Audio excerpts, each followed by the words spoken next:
Rhodesia Broadcasting Corporation. The time is 8 o'clock. Here is an address to the nation by the Prime Minister, the Honourable Ian Douglas Smith.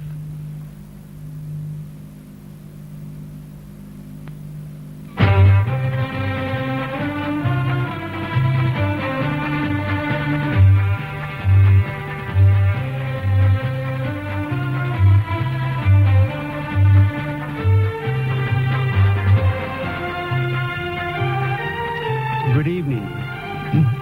As you are all aware, I have recently had a series of meetings in Pretoria, firstly with the South African Prime Minister, then with Dr. Kissinger, and finally with Dr. Kissinger and Mr. Forster together. At these meetings, the position of Rhodesia in relation to the rest of Southern Africa, and indeed to the Western nations, was discussed in great detail. It was made abundantly clear to me and to my colleagues who accompanied me that as long as the present circumstances in Rhodesia prevailed, we could expect no help or support of any kind from the free world. On the contrary, the pressures on us from the free world would continue to mount. Dr. Kissinger has been working in close consultation with the British government, and he has the full support of the other major Western powers. Dr. Kissinger assured me that we share a common aim and a common purpose, namely, to keep Rhodesia in the free world and to keep it free from communist penetration. In this regard, of course, Rhodesia is in a key position in Southern Africa. What happens here will inevitably affect the entire subcontinent. Although we and the Western powers have a common purpose, we differ from them in how best to achieve this. I would be dishonest if I did not state quite clearly that the proposals which were put to us in Pretoria do not represent what in our view would be the best solution for Rhodesia's problems. Regrettably, however, we were not able to make our views prevail, although we were able to achieve some modifications in the proposals. The American and British governments, together with the major Western powers, have made up their minds as to the kind of solution they wish to see in Rhodesia, and they are determined to bring it about. The alternative to acceptance of the proposals was explained to us in the clearest of terms, which left no room for misunderstanding.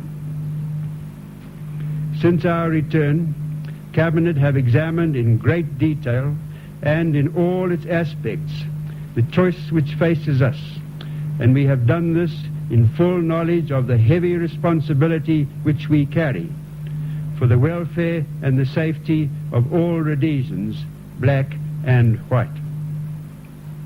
In the light of this assessment, Cabinet has decided to accept the proposals put to us in Pretoria, and the parliamentary caucus of my party, which met all day yesterday, has endorsed our decision.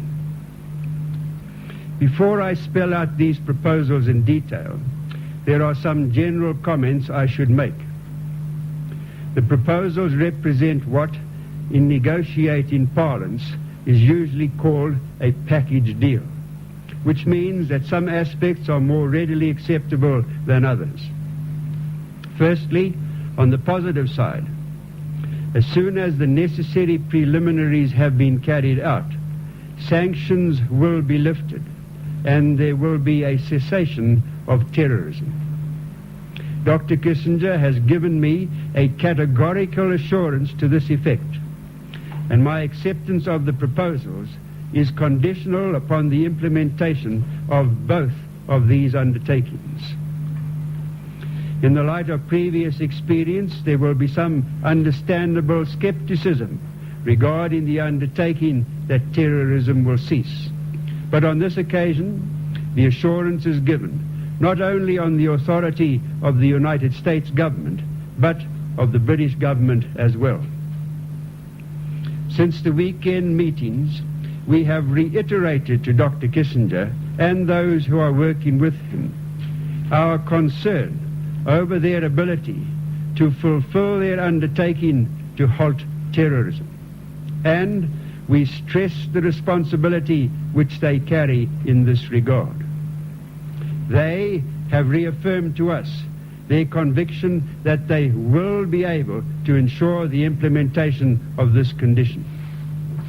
Nevertheless, if we are realistic, we must accept that terrorism cannot be halted at the drop of a hat, and it will therefore be incumbent on the security forces and all those living in the affected areas to act accordingly. Indeed, it is likely that there might be an immediate and temporary increase in terrorist activity. It is also necessary for me to issue a warning with regard to sanctions.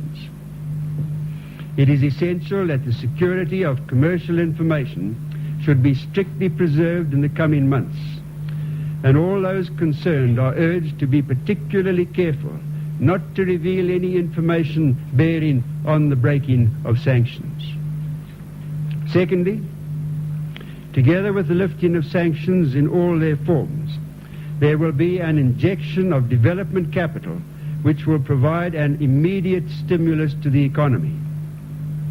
Thirdly, because the Western powers are mindful of the need to retain the confidence of the whites, there will be other far-reaching financial provisions. I shall deal with these more fully later in my statement. Turning now to the constitutional aspects, the proposals provide for a setting up of an interim government comprising a Council of State and a Council of Ministers. The Council of State will be the supreme body, and it will have equal numbers of white and black members with a white chairman. As is customary in the cabinet system, decisions will normally be reached by consensus, but where a vote is necessary, a two-thirds majority will be required. Its first duty will be to appoint the Council of Ministers. However, the most important function of the Council of State will be to draw up a new constitution. Its deliberations will therefore be of vital significance for the future of our country and all its people. Its decisions will determine whether Rhodesia remains a stable, democratic and progressive country. It is important to note that this constitution will be drawn up in Rhodesia by Rhodesians and will not be imposed from outside. I am confident that in these circumstances, and given goodwill and realism on both sides, the right decisions will be taken. It will be a majority rule constitution, and this is expressly laid down in the proposals. My own position on majority rule is well known. I have stated in public many times that I believe I echo the views of the majority of both black and white Rhodesians when I say that we support majority rule, provided that it is responsible rule. The Council of State will be given 2 years to complete its task of producing a constitution and undertaking all the detailed work necessary for elections on the basis of that constitution. Some may regard this as too short a period, but I believe there are advantages in aiming at reaching finality as soon as possible. Having given you the general background, I shall now read the actual terms of the proposals put to me by Dr. Kissinger. Paragraph 6, relating to economic aid, is an agreed summary of a longer paper. Number 1, Rhodesia agrees to majority rule within 2 years. 2, representatives of the Rhodesian government will meet immediately at a mutually agreed place with African leaders to organize an interim government to function until majority rule is implemented. 3, The interim government should consist of a Council of State, half of whose members will be black and half white, with a white chairman, without a special vote. The European and African sides would nominate their representatives. Its functions will include legislation, general supervisory responsibilities, and supervising the process of drafting the Constitution. The interim government should also have a Council of Ministers with a majority of Africans and an African First Minister. For the period of the interim government, the Ministers of Defence and Law and Order would be white. Decisions of the Council of Ministers to be taken by 2/3 majority. Its functions should include delegated legislative authority and executive responsibility. Number 4, the United Kingdom government will enact enabling legislation for the process to majority rule. Upon enactment of that legislation, Rhodesia will also enact such legislation as may be necessary to the process.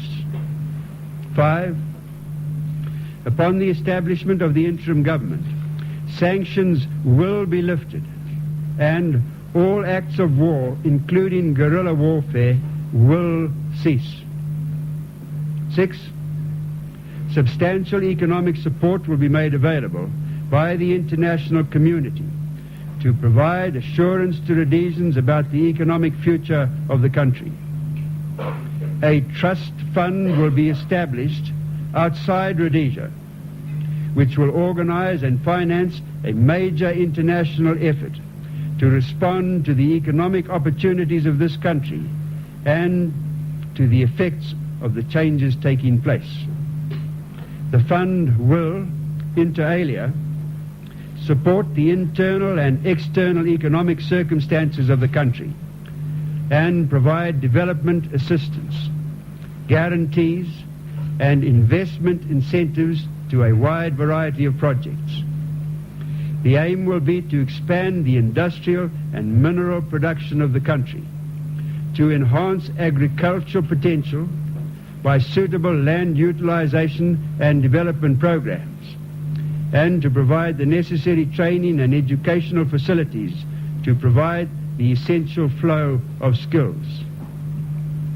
Pension rights, the investment of the individual in his own home and or farm, and the remittances overseas of an individual's liquid resources within levels yet to be stipulated will be guaranteed by the interim and subsequent governments. These particular measures will be underwritten by the trust fund, thereby giving a firm international base to the government guarantee. That was a brief outline of the proposed support measures, which have now to be worked out in detail. As I have said, the measures, in particular the trust fund, are aimed at giving both the European and the African certainty as to his future in a multiracial society, and to demonstrate not only that the economic and social stability of the country will be maintained, but that every individual can look forward to continued rising standards of living. In our discussion in Pretoria, my colleagues and I made it clear that Rhodesians were not enamored of schemes to buy them out. They were looking for a solution which would mean that they could go on living in their homeland. We were assured that the other parties to the proposal strongly supported this contention.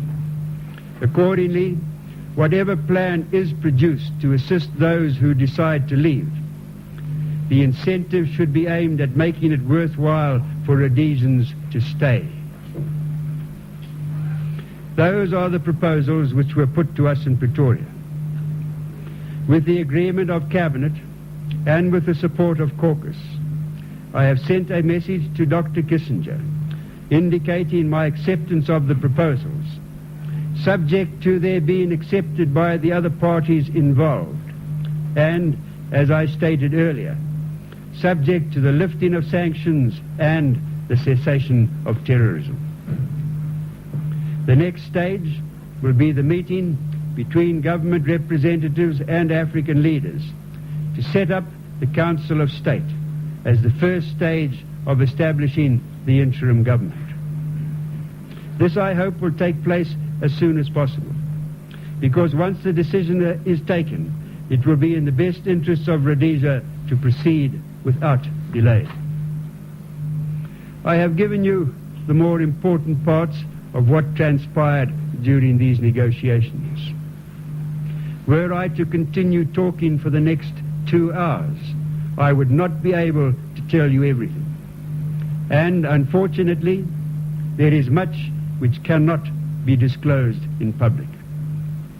I hope you will derive some reassurance from the fact that my cabinet and my caucus came to the clear and positive conclusion that on the evidence before us, this is our best choice. What I have said this evening will be the cause of deep concern to you all, and understandably so. But we live in a world of rapid change, and if we are to survive in such a world, we must be prepared to adapt ourselves to change. We have the satisfaction of knowing that in spite of the odds against us, we Rhodesians of all races have built up a magnificent country where the prospects are second to none in Africa. I hope and believe we shall be able to keep it so. Despite the stresses and strains imposed by terrorism, the relations between the races of our country remain friendly and relaxed. We are moving steadily towards the removal of racial discrimination, and this will be seen to an increasing extent as the recommendations of the Quinette Commission are implemented in the coming months.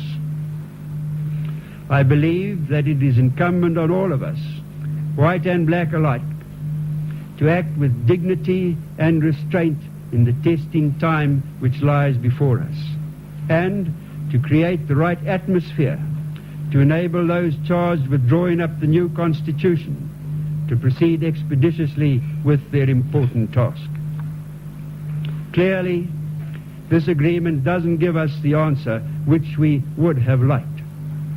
However, it does present us with an opportunity which we have never had before, an offer to Rhodesians to work out amongst themselves, without interference from outside, our future Constitution. The Council of State has been charged to do this within 2 years, which should be more than ample time. As I have already indicated, the Council of State will be composed of equal members of white and black Rhodesians. They will be chosen by Rhodesians. I hope they will be the best, the most responsible we can find. It will only be at the conclusion of this exercise that we will know whether this whole operation has succeeded or failed. I hope all Rhodesians will join with me in dedicating themselves to ensure that there can only be one answer: success. Meanwhile, I believe it is important that we maintain our morale and our confidence. It would be unworthy of us, after all we have been through, after all the sacrifices which have been made, to allow ourselves to fall into any premature despondency. There is no doubt in my mind that the great fighting spirit of Rhodesians over the last decade has earned tremendous respect from the rest of the world. And had it not been for this, the proposals which are now before us would not have been so favorable. For myself, I hope to share the privilege of continuing to play a part in helping to guide the destiny of Rhodesia. I remain dedicated to the ideal of doing all I can to ensure that Rhodesia remains a country in which all of us, of whatever race or color, can live and work and prosper together in peace, harmony, and stability. I have been tremendously gratified and encouraged by the messages of support which so many Rhodesians have sent me in the last week.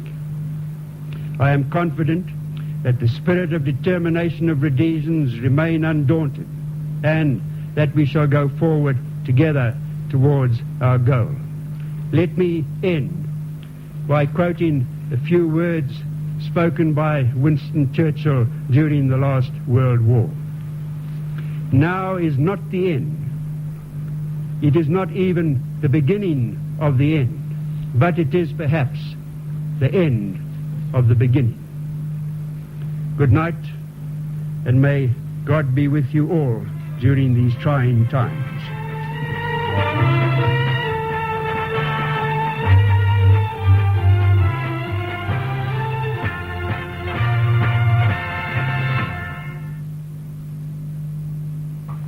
That was an address to the nation by the Prime Minister, the Honourable Ian Douglas Smith.